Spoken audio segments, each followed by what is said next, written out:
Assalamualaikum. Waalaikumsalam. Pagi anak-anak. Pagi Pak. Pintu tutup Pak. Baiklah, Assalamualaikum warahmatullahi wabarakatuh. Waalaikumsalam warahmatullahi wabarakatuh. Sebelumnya Bapak minta maaf karena telat.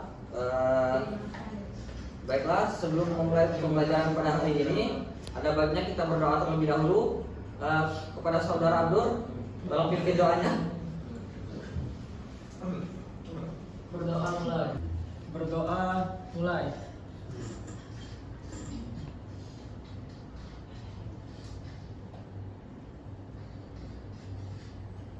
Berdoa selesai. Baik anak-anak, semuanya mohon fokus terlebih dahulu ke depan, karena sebentar lagi Bapak akan menjelaskan. Jadi pembelajaran pada hari ini kita akan membahas mengenai investasi dalam perspektif Islam. Sebelumnya di sini ada yang sudah tahu investasi? Saudara Dede? Baik, jadi investasi itu adalah kegiatan yang menanamkan modal atau harta pada suatu aset atau usaha dengan tujuan memperoleh keuntungan di masa yang akan datang. Jadi dengan berinvestasi, seseorang dapat menjaga dan mengembangkan nilai hartanya seiring dengan waktu. Investasi juga bukan hanya sekedar menabung, melainkan upaya aktif dalam mengelola sumber daya secara produktif demi kesejahteraan di masa depan. Nah, di sini kan kita bakal membahas pandangan Islam tentang investasi. Jadi Islam sendiri juga mendorong umatnya untuk mengelola harta secara produktif dan halal. Harta yang didiamkan tanpa dikelola justru dapat berkurang nilainya. Contoh seperti kita meletakkan uang di dalam rekening, yang mana tiap bulan adanya pemotongan. Kemudian setiap tahun itu bakal terjadinya inflasi, maupun kecil ataupun besar, sehingga memungkinkan atau saya lebih menyarankan uang tersebut jangan hanya disimpankan dalam buku tabungan, namun diinvestasikan. Jadi harta yang didiamkan tanpa dikelola itu justru dapat berkurang nilainya, sehingga investasi menjadi bagian dari ikhtiar yang sangat dianjurkan. Baik, saudara Dede, mohon dijelaskan apa itu investasi tadi.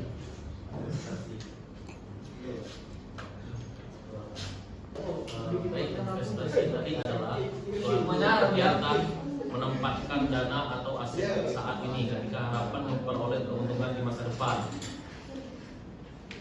Dan ada beberapa jenis investasi yang secara umumnya yaitu saham, reksadana, emas, properti, kripto dan lain-lain. Mungkin hanya itu. Kalau yang dimaksud Bapak tadi pendapat saya tentang kondisi saham saat ini, yang kita tahu secara umum pasar saham Indonesia ini sedang mengalami tekanan yang pergerakannya itu cukup fluktuatif ya. IHSG itu dalam beberapa pekan terakhir juga mengalami penurunan akibat sentimen global dan aksi jual investor. Jadi meskipun aktivitas perdagangan masih cukup tinggi, jadi menurut saya mungkin untuk jangka pendek ini pasar masih cenderung bergejolak, sehingga perlu berhati-hati dalam berinvestasi. Kemudian untuk jangka panjangnya, penurunan harga bisa menjadi peluang bagi investor yang fokus pada perusahaan dengan fundamental yang baik, Pak. Mungkin seperti itu saja. Terima kasih. Baik, sebelum saya melanjutkan ke materi sebelumnya, di sini saya akan memfokuskan satu pertanyaan kepada saudara Arjuna. Nah, yang mana Anda sendiri kan kemarin bermain saham. Ada. Jadi bagaimana pendapat Anda tentang saham saat ini? Nggak ada, nggak komen. Ayo Arjun, jawab Arjun. Komen, Pak. Ayo saudara Arjun, tolong jelaskan sedikit saja.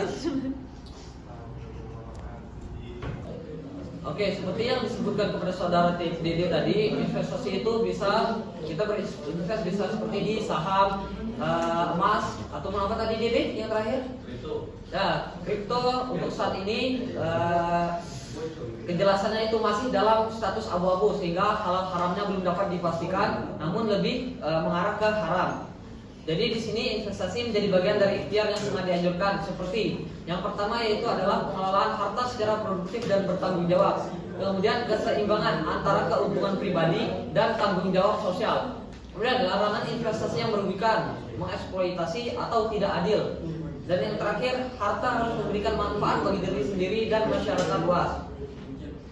Jadi dasar hukum investasi dalam Islam seperti yang tertulis di Quran surat Al-Hasyr ayat 59 surah 18, yang mana artinya, hai orang-orang yang beriman, bertakwalah kepada Allah dan hendaklah setiap diri memperhatikan apa yang telah diperbuatnya untuk hari esok atau akhirat.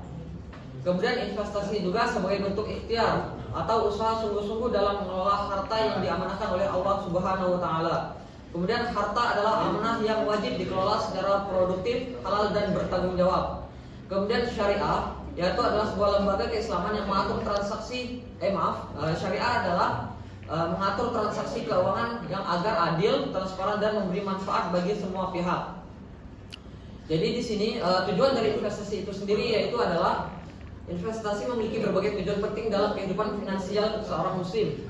Yang pertama yaitu adalah kita dapat menjaga nilai harta kita, melindungi aset dan dari inflasi dan penurunan nilai. Kemudian mengembangkan kekayaan, menumbuhkan harta secara halal dan produktif. Kemudian mempersiapkan kebutuhan masa depan, menyiapkan dana untuk pendidikan, hari tua dan kebutuhan akan mendatang. Kemudian mencapai kemandirian finansial. Kemandirian finansial di sini yaitu adalah kita tidak bergantung lagi ataupun menahan diri ketika kita membutuhkan sesuatu, seperti mengurangi ketergantungan dan meraih kebebasan. Kemudian mendukung pertumbuhan ekonomi masyarakat serta berkontribusi pada kesejahteraan umat secara luas. Baik, seperti yang dijelaskan Arjuna tadi, ketika kita ingin berinvestasi kita harus bisa membaca pergerakan saham ataupun pasar pada saat ini. Seperti fondasi fundamental itu harus kuat. Maka di sini saya akan menjelaskan prinsip investasi syariah, yang mana investasi syariah dilandasi oleh prinsip-prinsip yang menjamin keadilan dan keberkahan. Yang pertama itu adanya unsur halal. Seperti investasi harus sesuai dengan syariat Islam tanpa harus mengandung unsur bunga ataupun yang lainnya. Bebas dari unsur yang diharamkan tadi. Kemudian adil, memberikan keadilan bagi semua pihak yang terlibat dalam transaksi itu sendiri. Kemudian transparan, terbuka, jujur dan tidak menyembunyikan informasi penting. Kemudian saling menguntungkan, berlandaskan prinsip win-win agreement antara investor dan pengelola. Kemudian yang terakhir yaitu adalah bebas unsur terlarang, seperti tidak mengandung riba, gharar, maisir atau unsur yang dilarang syariat. Baik, kepada saudari Apri bisa dijelaskan gharar itu seperti apa? Baik, gharar itu adalah istilah dalam hukum ekonomi Islam yang berarti ketidakjelasan, ketidakpastian atau unsur spekulasi yang berlebihan dalam suatu transaksi sehingga dapat merugikan salah satu pihak. Baik.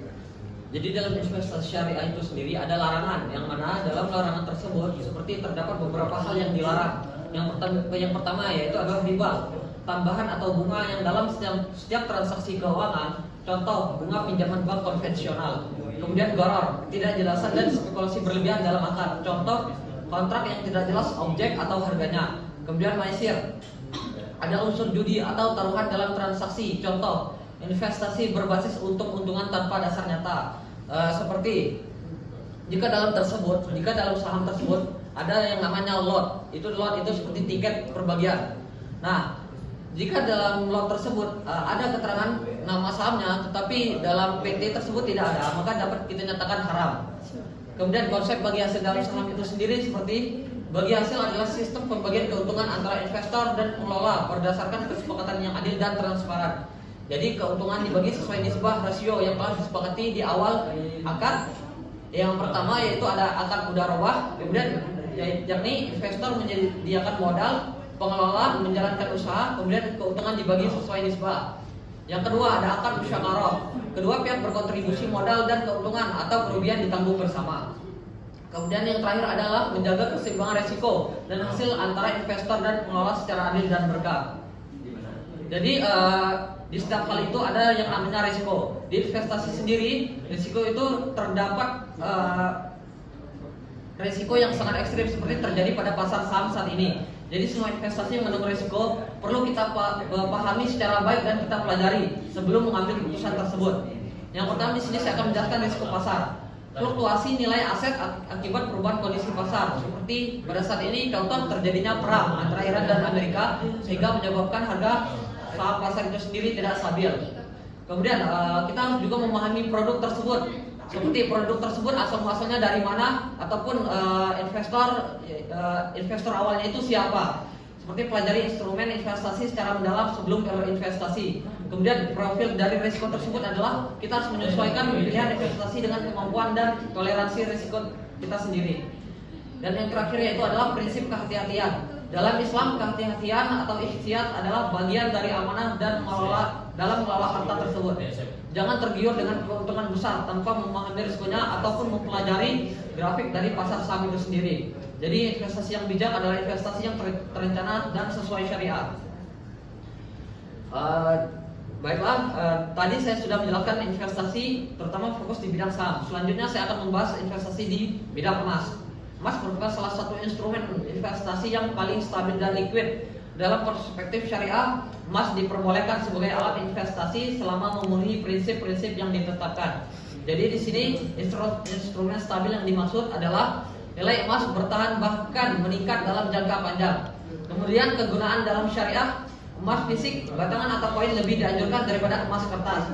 Dan yang terakhir yaitu adalah tips untuk pelajar. Kita dapat memulainya dari nominal kecil, seperti pilihan produk terpercaya dan simpan secara konsisten. Ataupun jika tidak ingin menggunakan fisik, di sekarang ini kita dapat investasi di emas digital, seperti di aplikasi Dana, Reksadana ataupun Antam.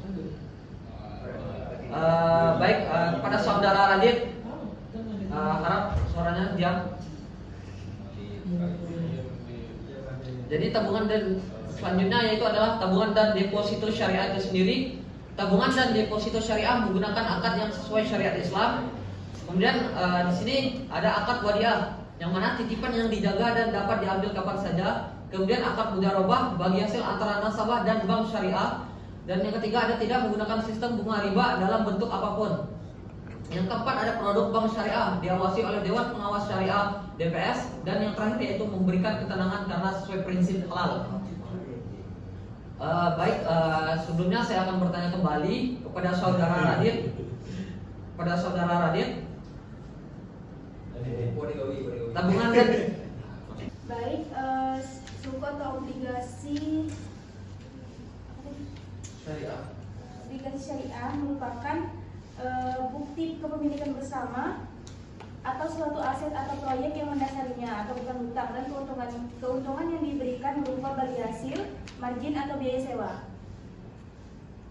kemudian di sini ada yang namanya reksadana dan saham syariah. Jadi reksadana syariah adalah instrumen investasi kolektif yang dikelola sesuai prinsip syariah Islam. Jadi pengelolaannya sendiri dilakukan oleh manajer investasi yang memastikan portofolio bebas dari unsur riba, gharar dan maisir. Kemudian reksadana dan saham syariah sendiri yaitu diawas oleh Dewan Pengawas Syariah sehingga dapat memastikan kehalalannya dalam setiap transaksi tersebut. Saham syariah sendiri dipilih dari emiten yang kegiatan usahanya sesuai syariat Islam.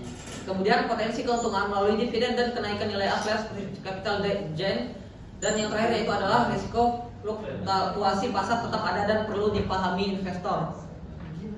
Oke, selanjutnya yaitu adalah suku obligasi syariah. Suku adalah surat berharga syariah yang diterbitkan berdasarkan akad syariah seperti ijarah, mudharabah atau musyakarah.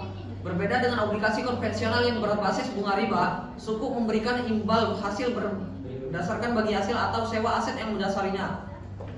Suku digunakan untuk pembiayaan kegiatan produktif seperti pembangunan infrastruktur, proyek pemerintah, dan pengembangan usaha. Investor suku memiliki klaim atas aset nyata sehingga lebih transparan dan sesuai prinsip syariah. Contoh suku populer seperti suku retail SR dan suku tabungan ST yang diterbitkan oleh pemerintah Indonesia cocok instrumen investasi halal bagi pelajar dan masyarakat umum. Baik, kepada saudari Selvi, bisa dijelaskan suku obligasi syariah itu seperti apa? Saya kan tadi menjelaskan tabungan dan deposito syariah menggunakan akad yang sesuai syariat Islam. Nah, sebutkan dan jelaskan dua akad tersebut. Akad wadiah berupa titipan yang dijaga dan dapat diambil kapan saja. Yang kedua, akad mudharabah, yaitu bagi hasil antara nasabah dan juga bank syariah. Cukup. Setelah dari sekian banyak penjelasan yang Bapak jelaskan tadi, di sini Bapak akan memberikan tips berinvestasi bagi pelajar. Kepada saudara Rede, mohon untuk fokus ke depan dulu sebentar saja. Jadi investasi bagi pelajar kita dapat memulainya dari nominal kecil, sehingga tidak perlu modal besar untuk memulai investasi. Kemudian sebelum terjun ke dunia investasi, kita harus dapat mempelajari instrumen investasi terlebih dahulu sebelum menanamkan modal. Kemudian itu adalah pilihlah investasi yang halal dan sesuai prinsip syariah. Kemudian hindari penawaran keuntungan yang tidak masuk akal atau terlalu tinggi. sehingga kita dapat konsisten dan sabar dari hasil investasi juga. Investasi sendiri yaitu membutuhkan waktu dan ketekunan yang sangat konsisten. Jadi kesimpulannya, ini adalah investasi dalam Islam adalah upaya mengembangkan harta secara halal dan bertanggung jawab. Kemudian memahami prinsip syariah sangat penting agar investasi kita menjadi aman, berkah, dan memberi manfaat bagi diri sendiri maupun masyarakat. Mulailah berinvestasi dengan ilmu yang cukup, niat yang baik, dan pilih instrumen yang sesuai syariat. Ingat, harta yang berkah bukan hanya yang banyak, tetapi yang dikelola dengan penuh amanah. Sesungguhnya Allah menyukai orang yang bekerja dengan sungguh-sungguh dan bertanggung jawab. Jadi kepada murid-murid semua, Bapak mengajak kalian jadilah generasi muda muslim yang cerdas dalam berinvestasi dan berkonsisten dan sabar dalam menghadapi pasar saham saat ini. Sekian dari saya, sekian dari Bapak. Baik anak-anak, sebelum lanjut, nanti Bapak akan memberikan tugas. Di sini tugas kalian akan dibagi sebanyak 4 kelompok, yang mana terdapat 2 kelompok putra dan 2 kelompok putri. Jadi sebelum kalian menonton video ini, harap sediakan kertas, kemudian catat materi-materi yang penting dan jadikan kesimpulan. Pak, yang kelompok cowok angkat semua, Pak. Boleh sebut mana?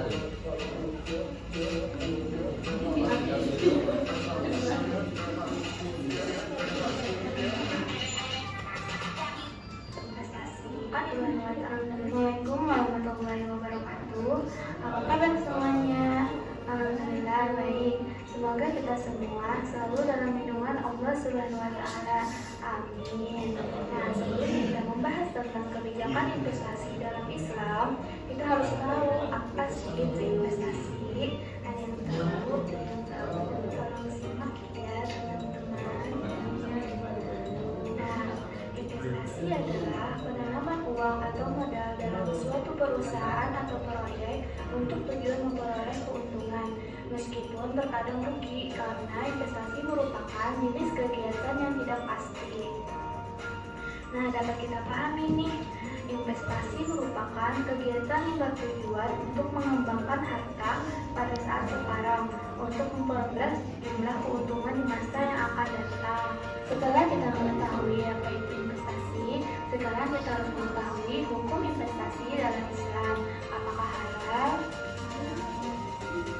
Kegiatan investasi dalam pandangan Islam pada prinsipnya adalah harus terkait secara langsung dengan suatu aset atau kegiatan usaha yang spesifik menghasilkan manfaat, karena hanya aset manfaat tersebut dapat dilakukan bagi hasil, kecuali yang berdasar atas ijarah atau akad sewa. Investasi haruslah dilakukan atas dasar norma dan kaidah yang bersumber dari syariat Islam. Jika tindakan investasi tersebut benar atau sesuai dengan syariat Islam, investasi tersebut diyakini maka merupakan ibadah. Selanjutnya, kita membahas tentang kebijakan investasi. Pengertian dari kebijakan investasi adalah kebijakan yang berkaitan dengan pengalokasian dana ke berbagai macam aktivitas atau aktiva, berupa aktiva nyata maupun yang tidak nyata. Selanjutnya, untuk mengetahui perhitungan kebijakan investasi dapat menggunakan rasio profitabilitas, yaitu laba bersih setelah pajak dibagi total aktiva. Selanjutnya adalah kebijakan investasi dalam konsep Islam. Investasi diperbolehkan dalam Islam. Menurut Muhammad Zainuddin, investasi dalam Islam dilihat dari 3 sudut pandang. Yang pertama, individu. Bagi individu, investasi merupakan kebutuhan fitrah manusia, yang mana setiap manusia sebagai pemilik modal untuk menikmati semua kekayaannya. Yang kedua adalah masyarakat. Bagi masyarakat, investasi merupakan kebutuhan sosial di mana manusia tidak dapat memenuhi kebutuhannya sendiri karena kebutuhan manusia yang sangat kompleks. Yang ketiga adalah agama. Dalam pandangan agama, investasi merupakan kewajiban syariat yang dilakukan untuk kemakmuran dunia. Sekian video presentasi dari kami. Sebelum menutup video presentasi ini, ada pantun nih buat kalian. 5 akal menimba unta, sungai yang penuh es kekulilingan, penuh bahagia bersahabat kalian semua, orangnya manis penguringan. Wallahul muwaffiq ila aqwamit thoriq. Wassalamualaikum warahmatullahi wabarakatuh.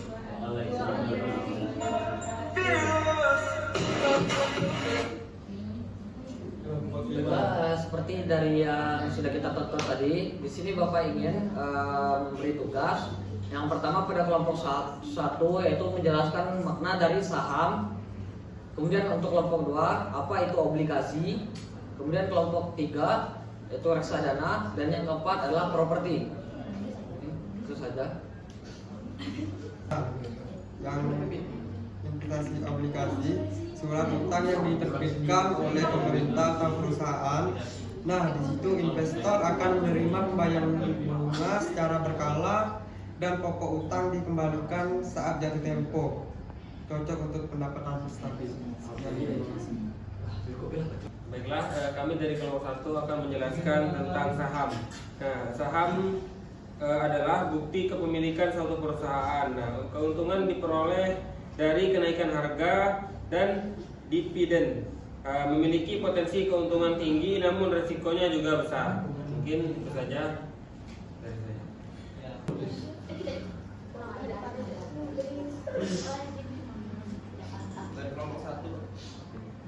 Kelompok 1. Baik, jawaban dari kelompok 4 itu tentang properti, investasi aset fisik seperti rumah, ruko, atau tanah. Keuntungan berasal dari nilai aset yang cenderung naik atau apresiasi serta pendapatan sewa. Sudah. Oke anak-anak semuanya, sekian pembelajaran kita pada hari ini. Apakah semuanya sudah paham? Jika di awal pembukaan ada doa, maka di penutup juga harus ada doa. Kepada saudara Abdul Razak, tolong pimpin doanya. Mulai. Bismillahirrahmanirrahim. Amin. Baiklah, sekian pembelajaran kita pada hari ini. Wassalamualaikum warahmatullahi wabarakatuh.